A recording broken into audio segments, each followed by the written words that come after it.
యేసుక్రీస్తు నామములో అడిగి వేడుకుంటున్నాం తండ్రి, ఆమేన్. మంచిదండి, మీ అందరికీ వందనాలు. మనందరం కూర్చున్నట్లయితే మన పరిశుద్ధ గ్రంథం నుంచి సామెతల గ్రంథము, సామెతలు 8వ అధ్యాయము. బైబిల్ ఉన్న వారందరూ చూడండి. సామెతలు 8వ అధ్యాయము 10 నుంచి చదువుకుందాం. నన్ను ప్రేమించు వారిని నేను ప్రేమించుచున్నాను, నన్ను జాగ్రత్తగా వెతుకువారు నన్ను కనుగొందురు.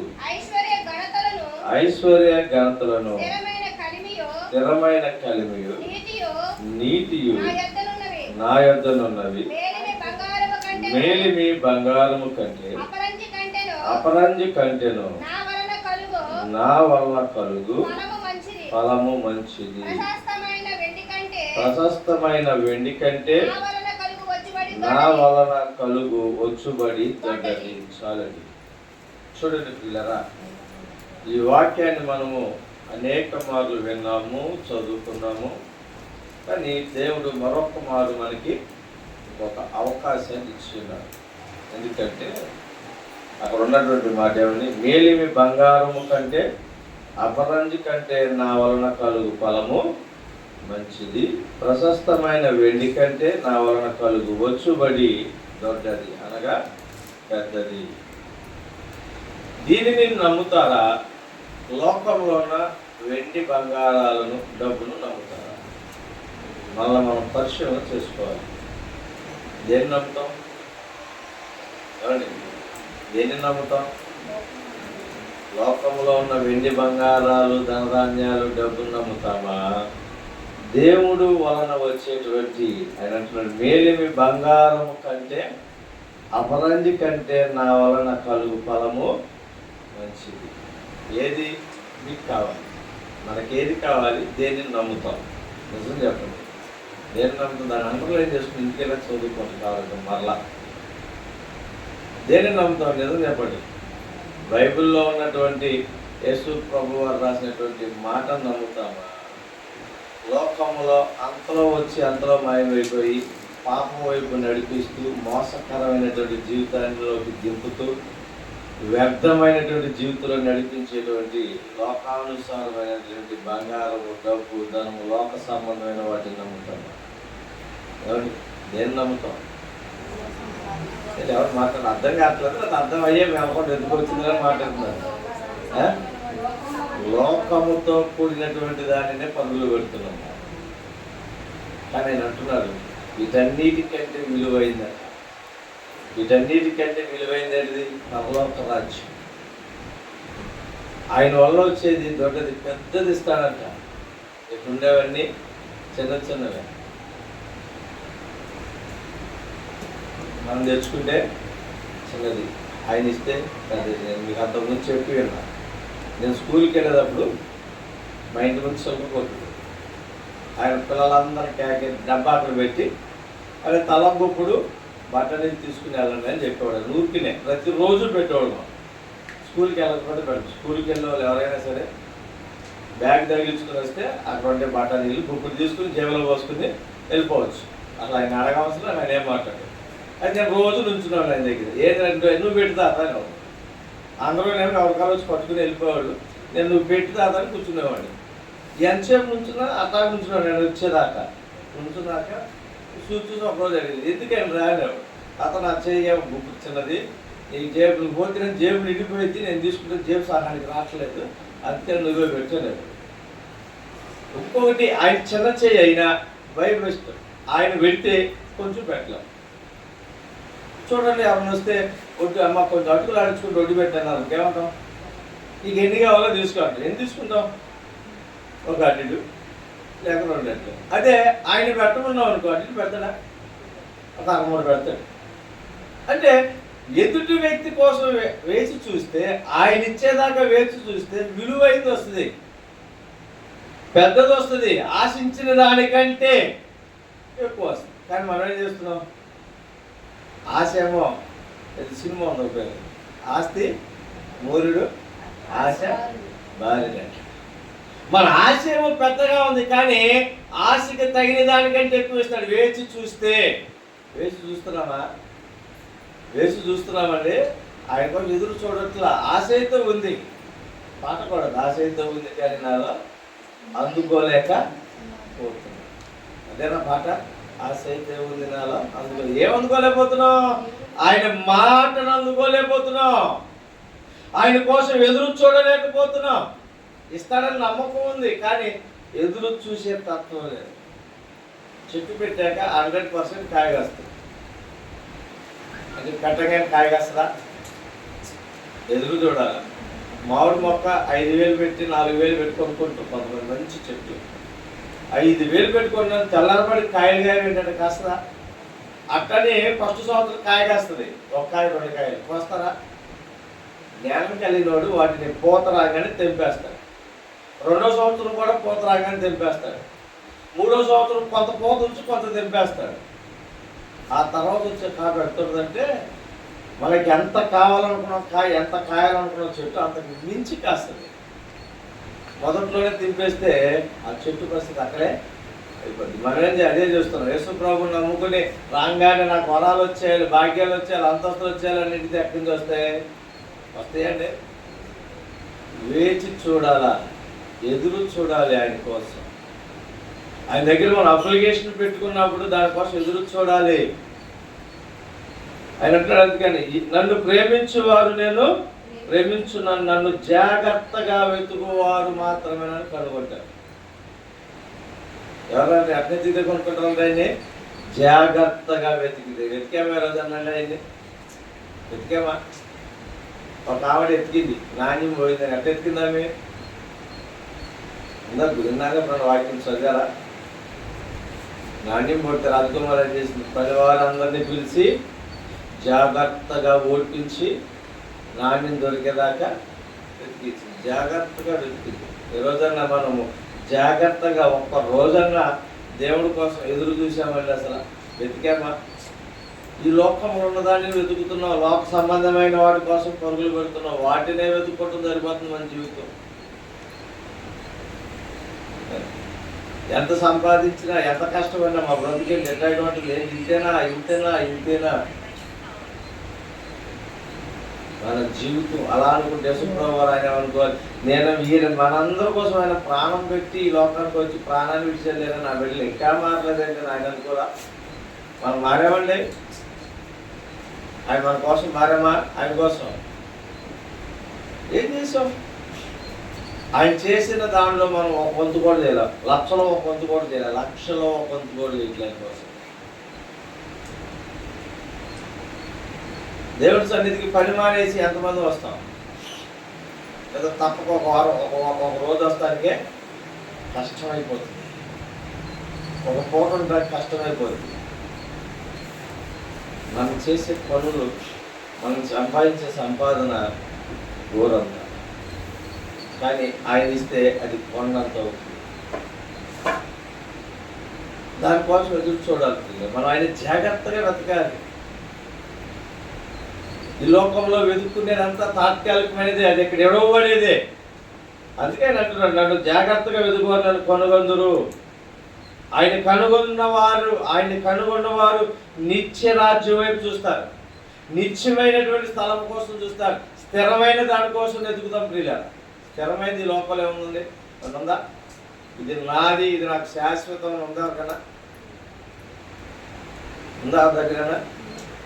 అది మనదని చెప్పుకుంటాం, కానీ మనం అయిపోయాక, మన ప్రాణం ఇచ్చాక మందా తెలుసా అది ఎవరిదో? అసలు స్థిరమైనది పరలోక రాజ్యం, నిత్యమైనది శాశ్వతమైనది పరలోక రాజ్యం. స్థిరమైన వాటి కోసం వెతుక్కోవాలి, స్థిరమైనవి సంపాదించుకోవాలి. డబ్బు మాయమైపోతుంది, చదువు మాయమైపోద్దా? ఏమండి? అక్కడ కొన్నూరులో సర్వేంద్రం పెడతారు చర్చి కాడ. అక్కడ క్యాప్షన్ అక్కడ ఏం తెలుసా? చదువే మన ఆయుధం. ఏంటంట? ఏ రోజన్నా క్రీస్తే నా ఆయుధం అని ఇప్పుడు ఆశించారా? ఆలోచన చేశారు అసలు ఎప్పుడన్నా? నా దేవుడే నన్ను నడిపించేవాడు, నా దేవుడు నాతో ఉంటే నాకు ఎదురు లేదు అనే రోజు నా ధైర్యంగా ముందుకెళ్ళాను. అసలు ఇప్పుడు వరకు నేను ఎలా కార్యాలు చూస్తాం, మనం ఎలాగో చేయగలుగుతాం? ఆయన ఒకటే చెప్తున్నాడు, ఆయన నమ్ముట నీ వల్ల అయితే నన్ను నమ్మేమని చెప్పిన దేవుడు నాకు ఈ కార్యం చేశాడు, నన్ను నడిపించాడు, నన్ను ఆయన బిడ్డగా ఈరోజు అంగీకరించాడు, నేను ఆయన కుమారుడిగా ఆయన కుమార్తెగా నేను అంగీకరించబడ్డాను, సావైన బ్రతుకైన ఆయన కోసమే ఒక్కరోజన్నా మనము నెలలో ఒక్కరోజన్నా ఉండగలుగుతామండి? ఉండగలుగుతాం. ఒక్కరోజు ఆదివారాలు బుధవారాలు పండుగలు కాకుండా నెలకు ఒక రోజు దేవుడి కోసం గడపగలమా? ఉదయకాలం నుంచి ఆ రోజంతా 24 hours ఉంటామండి. అనుకోవటం కాదు, ఉండాలి. అది కాదు, నేనండి నెలలో ఒకరోజు ఆయన కోసం కేటాయించాలి. ఇంటితో మనకు సంబంధం లేదు. 2 ఆప్షన్ లేదు, వస్తే ప్రార్థన చేసుకోవటం, లేదంటే కూర్చోవటం, లేదంటే ఏదైనా సరే దేవుడి సన్నిధిలో ఒక రోజన్నా గడపగలమా? మనం వేరే ఆలోచన చేయకుండా ఆయన కోసం కేటాయించగలమా? మరి ఆయన పరలోకాన్ని విడిచి మన అందరి కోసం ఈ లోకానికి వచ్చేవాడు. ఆయన వెళ్తూ వెళ్తూ మనకు ఒక పెద్ద బహుమానం ఇచ్చేళ్ళాడు. రక్షణ అనేటువంటి బహుమానం ఇచ్చాడు. ఆ బహుమానం నూర్పులు వచ్చింది ఆయనకి. ఆయన ఆఖరి రక్తపు బొట్టు వరకు క్రయధనము చెల్లించి నిన్ను నన్ను రక్షించుకుని వెళ్ళాడు. కొన్ని రక్షణను మనం కాపాడుకోగలిగామండి? కాపాడుకున్నామా? మన రక్షణ ఆయన ఇచ్చినటువంటి గొప్ప రక్షణని కాపాడుకున్నామా? అయ్యో దేవుడు నాకు రక్షణ ఇచ్చాడే, నా నోటి మాటలతో పాడు చేసుకున్నానే, లేదా నా సూపులో పాడు చేసుకున్నానే, నా తలంపుల్లో పాడైపోతుందని ఇప్పుడు భయం వచ్చిందా? పోయిన వాళ్ళకి భయం వచ్చిందండి. ఎందుకని రావట్లేదు? కారణం ఏంటంటే నిర్లక్ష్యం. ఏముంది, ఇంకా సమయం ముందుగా ఇస్తాడు దేవుడు. మనం ఎన్ని తప్పులు చేసినా క్షమించే దేవుడే కదా అనుకుంటున్నాం, కానీ దేవుడు శిక్షించేవాడు కూడా. ఆయన విత్ ఇన్ సెకండ్స్ కను సైకిల్లో మనం విడిచిపెడితే వాడు ఎవరు మింగుదో అని చూస్తారు, తన్నుకు పోతాడు. ఆ తర్వాత సమాధానం ఉండదు. ఆయన అంటున్నాడు, ఫలించని ప్రతి చెట్టు మొదట గొడ్డలి పెట్టి ఉంచాడు. దాన్ని అంటే నరికి ఇంట్లో దాస్తానన్నాడు. అదే ఏం చేస్తాడ? నరికి అగ్నిలో. తూర్పు చేత పోత పోయడానికి చేట ఆయన చేతిలో ఉందంట. గింజను గోడవలు వేస్తాడు, పొట్టుని ఏం చేస్తాడంట తగలబెట్టారు. మనం చూసే పని అదే కదా. రైతులు అందరూ ఇప్పుడు చాలా మంది ఏం చేస్తారు? చాలా మంది కదా, 100% పోత పోసాక పొట్టు మొత్తాన్ని పక్కన లాగేసి, పొట్టు అంతా పక్కన లాగేసి ఏం చేస్తారు? తగలబెట్టారు. దేవుడు కూడా అదే అంటున్నాడు, మంచి గింజగా ఉండాలి. తాలు గింజగా పనికిరాని గింజగా ఉపయోగం ఉందండి. ఉపయోగం ఉంది. ఒడ్డు గింజగా ఒకేలాగా ఉంటుంది, తప్ప గింజ ఒకేలాగా ఉంటుంది, అన్నీ ఒకేలాగా ఉంటాయి. తీరా చూస్తే పోత పోసేటప్పుడు ఇలా అనగానే ఏముంటాయి అక్కడ? మంచి గింజ కింద పడింది, తాలు గింజ ఎగిరిపోయింది. రేపొద్దున మనము ఎగిరిపోయేవారు ఉన్నామా, తేలిపోయేవారు ఉన్నామా, గట్టి గింజగా ఉన్నామా అనేది మనం పరిశీలన చేసుకోవాలి. ప్రియుల, ఈ లోకంలో ధనధాన్యాలు అశాశ్వతం, శాశ్వతం కాదు. 100% చెప్తుంది. అది మీరు అనుకోవచ్చు, మీరు సంపాదించుకుంటారు కదా, నేను తినడానికి ఉండటానికి మాత్రం సంపాదించుకుంటాను, అంతే ఉంచుకుంటుంది. అది మాకు రూపాయలు కూడా ఉంచుకోండి. ఎందుకంటే రేపటి గురించి రేపే చింతించుకోవాలి అంటాడు. ఏ రోజు కష్టమో ఆ రోజుకి, రేపటి గురించి రేపే చింతించుకోవచ్చు. దేవుడి మీద భారం వేస్తే ముందుకు సాగగలుగుతాం. విధంగా దేవుడిని నమ్మినట్లుగా నటిస్తే ఎప్పటికీ మనం దేవుడి మీద అనుకోలేం, ముందుకు సాగలేం. నటించడం కాదు, జీవించాలి. ఆయనతో నడిచిన అందరూ కూడా నమ్మారు, అని తిరిగి లేచాడు. కానీ తోమేమన్నాడు? నేను నీ గాయంలో ఏలిపెట్టి చూస్తేనే నమ్ముతాడు. అందుకే పాపం మన ఇండియాకి పంపించారు, హతసాక్షిగా మార్చుకున్నారు. ఆయన ఎలా చంపారు తెలుసా? తోమని ఎలా చంపారయ్యా? రావడా? తోమని ఎలా చంపారు? తోమని తీసుకొచ్చింది ఇండియాకి స్వతంత్రం మనకి క్రీస్తుని పంచింది ఎవరు? లోకం. ఆయన అంత సాక్షిగా మనందరికంటే ముందు ఆయననే వదలాలి, మన ఇండియాకి తీసుకొచ్చింది ఆయనే. కారణం ఏంటంటే గాయంలో ఏలు పెట్టి ఎంతకాలం చూస్తాం? నమ్మవా? ఆయన ఏమో డైరెక్ట్గా చెప్తాడు, నమ్ముట నీ వల్ల అయితే సమస్తము సాధ్యమైనాడు. ఎక్కడ పడితే అక్కడ చదివేస్తావు, అందరికి చెప్పేస్తావు. నువ్వు నమ్ము, దేవుడు నీ కార్యం జరిగింది బాగా చెప్తాం మనమే. మరి మనకి ఎందుకు జరుగుతులేదు? మనం ఎందుకని నమ్మో? ఆయన అంటున్నాడు, ఎందుకని ఆయన ఏమంటున్నాడు, నేను ఇస్తే బహుమానం పెద్దది ఇస్తాను, విలువైంది ఇస్తాను, కానీ నువ్వు వేచి చూడాలి. అంతే. పరీక్ష పెడుతున్నాడు. మనం వేచి చూస్తామా? చూడమా. మనం ఎదురు చూస్తామా? చూడమా అని ఎదురు చూస్తున్నాడు ఆయన. ఎదురు చూస్తే కార్యం చూస్తాం, కానీ మనం ఎదురు చూడట్లా. టెన్షన్, భయము, ఆ భయమే మనల్ని సాతానుడికి లోపరిచేస్తుంది. ఆయనకి అసాధ్యమైందంటూ ఏది లేదు. ఆయన నిత్యము నిన్ను నన్ను మనందరినీ పరిశీలన చేస్తున్నాడు. ఏది అవసరమో, ఏది కావాలో, ఎప్పుడు ఇవ్వాలో ఆయనకి తెలుసు. ఆయన అంటున్నాడు, మానవుడు మోయలేనంత భారాన్ని నేను వారి మీద మోపను, వారు మోయదగినంతే నేను మోస్తాను. ఆయన పరిశీలన చేస్తున్నాడు మనల్ని. నిలకడగా ఉంటామా, ఉండమా, తేలిపోతామా, నిలబడతామా అనేది పరిశీలన చేసినప్పుడు మనం తేలిపోయేవారు ఉన్నప్పుడు దేవుడు ఎలా పరీక్షిస్తున్నాడో సాతానుడు కూడా అలాగే మనం పరీక్షిస్తున్నాడు. ఎక్కడ లూజు దొరికితే అక్కడ ఎప్పుడే మనలో చుట్టుకుపోతూ ఉంటాడు.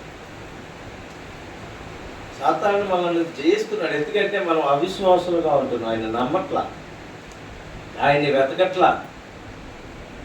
ఆయన మనం నమ్మినట్లుగా ఉంటున్నాం, వెతికినట్లుగా ఉన్నాం, కానీ నిజముగా ఆయన వెతకట్లేదు. ఆయన నిజంగా వెతికితే నీ నోట బూతులు రావు. ఆయన నిజంగా నువ్వు నమ్మితే నీ తలంపులు చెడిపోవు. నువ్వు నిజంగా నమ్మితే నీ ఇంట్లో సంతోషం ఉండదు, నీ ఇంట్లో కుటుంబాల గరిబెలు ఉండదు. ఆయన నమ్మితే, ఆయన నీతో ఉంటే నీ ఇంట్లో సమాధానం ఉంటుంది. ఉందా మన ఇంట్లో? మన కుటుంబాల్లో సమాధానం ఉందా? మన కుటుంబాల్లో ఐక్యత ఉందా? మన కుటుంబంలో ప్రతి ఒక్కరు కూర్చుని చక్కగా సంతోషముగా ఒక పూట మాట్లాడుకోగలం, ఒక గంట. ఆయన మంచి అవకాశం ఇచ్చాడు. ఎదురు చూడండి, ప్రార్థించండి, మొరపెట్టండి, వేచి చూడండి అంటున్నాడు ఆయన. నేను ఇస్తే బహుమానం ఈ లోకంలో వెండి బంగారముల కంటే శ్రేష్టమైనవి, విలువైనవి, పెద్దవి ఇస్తానంటున్నాడు ఆయన. కానీ పొందుకోవటానికి మనమే అర్హత లేని వారిగా ఉంటున్నాం. ఎదురు చూడాలండి, దేవుడు ఇస్తానంటున్నాడు. అదే ఏ రాజకీయ నాయకుడో లేక ఏ పంచాయతీ ప్రెసిడెంట్ వచ్చమ్మా నీకు పంపేస్తున్నాను ఎల్లుళ్ళు, రేపు లేదు ఎల్లుళ్ళు మంగళవారం పంపేస్తాను, నువ్వు ఇంటికాడు ఉందంటే మీరు వచ్చి ఫోన్ చేయండి అయ్యా, నేను పొలం వెళ్తాను, మీరు వచ్చి ఫోన్ చేయండి అంటారా? ఏం చెప్తారు? పని మానేసి ఇంటిలో కూడా అక్కడ కూర్చున్నా, ఆ రోజు వేయలేదు, రేపు వస్తాను అన్నాడు. రేపు వెళ్ళిపోతాం, ఉంటామా? ఎల్లుండి వేయలే, బుధవారం వేయాలి, గురువారం వేస్తాను, ఉంటాం ఉండమా? 100% ఉంటాం. 4వ రోజు మాత్రం వెళ్ళిపోతాయి. రావట్లేదు కానీ పని పోతున్నాను 5-6 రోజులు చూసి, కానీ దేవుడి దగ్గర ఒక్క రోజు కూడా ఎదురు చూడడం, ఒక గంట కూడా ఎదురు చూడడం దేవుడి కోసం. దేవుడే మన కోసం ఎదురు చూడాలి. అయ్యో ఆదివారం 12ంటికి అంటాను ఆరాధన, ఆయన వచ్చేప్పుడు కూర్చుంటే అయ్యా ఇంకా రాలేదు, ఇంకేంటి మా సోమ్యం వచ్చి రోజు తాలేదు, దియ్యాలు కూడా రాలేదంటే ఎదురు చూద్దాం. మరి మనం ఎప్పుడన్నా ఒక రోజన్నా ఏసై వచ్చాడేమో, మా చర్చికి వచ్చేస్తాడు, తలుపులు తీసుకుని ముందే వెళ్ళిపోయి నేను కూర్చొని ఆయనతో మాట్లాడాలని ఒక్క రోజన్నా వస్తాం ఆయన కోసం మనం. మరి ఎంత బాధాకరమైన విషయం. లోకానుసారమైన వాటికి, ముసలమ్మ ముచ్చట్లకి, వ్యర్థమైన మాట్లాడుకోవటానికి సమయాన్ని వెచ్చించుకుంటున్నాం. విలువైన వాటి కోసము సమయాన్ని వెచ్చించట్లా. ఉన్న సమయాన్ని ఇంకా దొంగిలిస్తున్నాం. దేవుడి సమయాన్ని దొంగిలిస్తున్నాం. ఇంకా సమయం వెళ్దాం, ఇంకా సేపు ఆగి వెళ్దామని ఏముంది? ఆయన కూడా అందుకే అంటున్నాడు, నువ్వు అడుగుతున్నావా, సరే కాసేపు ఆగాక వస్తాను ఇంకోసారి అని. యెషయా గ్రంథంలో నువ్వు ప్రార్థించగా నీ ప్రార్థన వినుటకు నా చెవులు అందము కాలేదు, నువ్వు అడగగా నా చేతులు నీకు ఇవ్వడానికి కొరస కాలేదు. నీకు నాకు మధ్య ఉన్న నీ పాపములే అడ్డుగోడకున్న వాటిని తొలగించు, నాకు కనపడకుండా వాటిని మరుగుపరచు. అంటే దాచుకోమని కాదు, మరుగుపరచండి. వాటిని ఒప్పుకొని విడిచిపెట్టాలి. అప్పుడు ఆయన ఇస్తాను బహుమానము మేలిమి బంగారము కంటే. ఈ లోకంలో డబ్బు కంటే విలువైన బంగారం వజ్రాలు, వాటికంటే విలువైన ఇస్తానంటే వద్దా? ఏమండి, ఈ లోకంలో ఈ 10 లక్షలు 5 లక్షలు 20 లక్షలు చాలా తలలోకి వెళ్ళిపోతామా? సంపాదించుకోవాలి, కష్టపడొద్దని నేను చెప్పను. దేవుడే కష్టపడ్డాడు, తన కుటుంబాన్ని పోషించుకోవడానికి తాను కష్టపడ్డాడు, చక్కగా తన కుటుంబాన్ని పోషించుకున్నాడు. మనం కూడా మన కుటుంబానికి తగినంత సంపాదించుకుంటాం, కానీ దేవుడు సమయాన్ని దేవుడికి అది ఇట్లేదు. అందుకని మనము అలాగే ఉండిపోతాం. ఎక్కడేసా ఉన్నావు దొంగలు అంటే ఏమన్నట, నువ్వు ఎక్కడేసావో. అవును, ఇంత కష్టపడుతున్నావు ఇన్ని రోజులు, ఒళ్ళు గుల్ల తీసుకుంటూ పగలు రాత్రి అనక నిద్ర నిప్పుల్లాగా కష్టపడుతున్నాం. మరి 2 లక్షలు సంపాదించామండి. అంత ఆశపడి పరుగులు పెడుతున్నాం కదా, పనులు చేసుకుంటున్నాం కదా, ఎన్ని లక్షల రూపాయలు దాచించాం. కొన్ని డబ్బులుంటే తృప్తి ఉందా పని, సంతోషం ఉందా పని? ఒక్కరోజు అమ్మాయి ఇవాళ పనికి వెళ్ళపని కొంత హ్యాపీగా ఇవాళ ఇంట్లో కూర్చుని సంతోషంగా చికెను మటను తెచ్చుకుని హ్యాపీగా తిందామని ఎంతమంది గురించి చెప్పండి. తినగలమా పని? 2 కేజీలు ఆడమాంసం తెచ్చుకుని తినగలమా? రోజుకి 700-800 సంపాదిస్తున్నారు. ఈరోజు పనికి వెళ్ళే వాళ్ళు హేన్సంగా 200-300-700 సంపాదిస్తారు. వారం మొత్తం మీద కొన్ని 3000 సంపాదించారు అనుకోండి. 2 కేజీలు ఆట మాంసం తెచ్చుకుని తినగలరు ఆదివారం. కడుపుకి తినగలరా? కడుపు నిండా. మరి ఎందుకు వచ్చింది సంపాదన? ఏం చేయాలి? ఏమైపోతుంది? అది ఎక్కడేస్తున్నాం మనం? సిల్లు సంచులో వేస్తున్నాం. కారణం ఏంటంటే దేవుడు చిత్తము లేకుండా, దేవుడు పని లేకుండా, దేవుడు ఆలోచన లేకుండా, దేవుడు కనికరించకపోతే మనం ఎంత కష్టమైన, ఎంత నువ్వు ఏది చెయ్యి నిష్ప్రయోగం అయిపోతుంది. అది నీరు కారిపోతుంది. ఐస్ ఫ్యాక్టరీలో ఐస్ ట్యాంక్లో ఉంటే ఐస్ గడ్డగా ఉంటుంది, ఎన్ని గంటలు ఉన్నా. అది తీసి ఐస్ ఫ్యాక్టరీలోనే క్యాన్లోంచి బయటికి తీసి చెక్క మీద పెట్టి వదిలేస్తే అంతా కూలింగ్గా ఉంటుంది. కానీ అక్కడ ఏముండదు, ఐస్ ముక్కు మాత్రం ఉండదు, నీరయ్యి కరిగిపోతుంది. మన కష్టం కూడా అంతే. దేవుడితో ఉంటేనే మనము యథార్థంగా ఉండగలుగుతాం, దేవుడితో ఉంటే ఆస్వాదించబడతాం, దేవుడితో ఉంటేనే, దేవుడు మనతో ఉంటే నిత్యము సంతోషం ఉంటుంది. మనం సంతోషంగా ఉన్నట్టుగా ఉండక సంతోషాలు లేవు, నీరు గారిపోయింది. కారణం ఏంటంటే మనం ఆయనతో ఉండట్లేదు, ఆయన మనతో లేడు. మనం ఆయన ఆహ్వానించట్లేదు, ఆయన వెతకట్లేదు జాగ్రత్తగా. వెళ్ళామయ్యా వచ్చామయ్యా, పుల్లయ్యవారం లాగా. పుల్లయ్యవారం వచ్చినట్టు ఉంటుంది. నాయగారు చెప్పారు 14 కథ. నైట్ మాట్లాడుకుంటానండి భార్య భర్తలు, పుల్లయ్య వ్యాపారం పంపిద్దామని. అది ఇదైతే వినేసాడంటే దొరుకుతున్నా. ఈ యజమానుడు నిద్రలేసే లోపల ఈయన వ్యాపారం వెళ్ళి తిరిగి వచ్చేసాడంట. పొద్దున్న యజమానులు లేసరే పుల్లయ్య అన్నాడట. అయ్యా వ్యాపారం వెళ్ళి వచ్చేసారయ్యా అన్నాడట. అదే పొన్నూరు వెళ్ళి వచ్చేసారయ్యా అన్నాడట.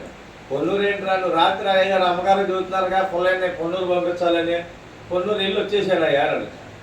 ఎందుకు వెళ్ళేవరా? ఏమో మీరు ఎలామన్నారంటే రాత్రి ఆయన పుల్లయ్యని పొన్నూరు వెళ్ళి 1 కేజీ చికెన్ తేరా అని చెప్పి చెబుదామని ఆలోచన చేసుకున్నారు వీళ్ళు. ఈ మాట అనకుండా ఇల్లు వచ్చేసాడు. ఉపయోగం ఉందా? ఏమండి, మాట ఎన్నట్లుగా ఉంటున్నాం మనం, అంతే. గ్రహింపు లేదు, ఆలోచన లేదు మన దగ్గర. పరుగులు పెడుతున్నాం ఈ లోకంలో, వృధా ప్రయాసగా పరుగులు పెడుతున్నాం. ఎంత సంపాదించిన పిల్లలు మనకి అక్కడికి రానప్పుడు ఉపయోగం ఉందండి. ఎన్ని రకాలు వండుకున్నా తింటాకి లేనప్పుడు ఉపయోగం ఉందా? 100 రకాల స్వీట్లు చేసుకున్నారు. అటు ఉంటుంటే షుగర్ పేషెంట్ ఇంట్లో అందరూ ఏం చేసుకుంటారు? తిరగలరా? దారిపైన కాకేసి పెట్టారా? మన పరిస్థితి అలాగుంది. దేవుడు వెండి బంగారాల కంటే విలువైన ఇస్తానంటున్నాడు. తీసుకోవటానికి అనర్హులుగా మిగిలిపోయాము. అలా కాదు. ఈ లోకాన్ని విడిచి, ఈ లోక మాలిన్యాన్ని విడిచి, ఈ లోకంలో ఉన్న వాటిని విడిచి ఆయన వైపు చూస్తే ఆయన నాకు కార్యం చేస్తాడు, దేవుడు నన్ను ఆపద నుంచి లేవనెత్తుతాడు, దేవుడు నాకు బలమైనది విలువైనవి ఇస్తాడని ఎదురు చూస్తే ఆయన కార్యాలు పొందుకోగలుగుతాం. ఆశీర్వాదాలు పొందుకుంటాం. అట్టి ఆశీర్వాదాలు మనందరం పొందుకోవాలని ప్రార్థన చేసుకుందాం. దేవుడు మన పక్షాన వ్యాజ్యమాడుతూ దేవుడు మన పక్షాన ఏది కావాలని ఇస్తాడు. నమ్ముట నీ వాళ్ళైతే సమస్తము సాధ్యమే అంటున్నాడు. ఆయన విలువైనవి ఇస్తానంటున్నాడు. కానీ మనం వేచి చూడలేనటువంటి స్థితిలో ఉన్నాం. ఆయనని నమ్మలేనటువంటి స్థితిలో ఉన్నాం. నమ్మినట్లుగా ఉంటున్నాం. ఓసర వెళ్ళి లాంటి జీవితం కలిగి ఉంటున్నాం. ఓసర వెళ్ళి రంగులు మార్చినట్లుగా, ఓసర వెళ్ళి ఆయన బుద్ధి మారినట్లుగా మన ఆలోచన మారిపోతుంది, బుద్ధి మారిపోతుంది, ప్రవర్తన మారిపోతుంది, నడవడికలు మారిపోతున్నాయి. ఎక్కడ పడితే అక్కడ, ఎక్కడికి వెళ్తే అక్కడ వేష వేసుకునే వారికి ఉంటున్నాం. వేషధారణ జీవితం నుంచి విడిపించబడాలి. ఇప్పుడే మనందరం ఒప్పుకుందాం. వేషధారణ బ్రతుకు నాదేనయ్యా, వేషధారణ బ్రతుకు నుంచి విడిపించు, మోసకరమైన జీవితం నుంచి విడిపించు, ఈ లోక మాలిన్యం నుంచి నన్ను విడిపించువా ప్రభువా. ఈ లోకంలో ఉన్నదంతా వ్యర్థమే.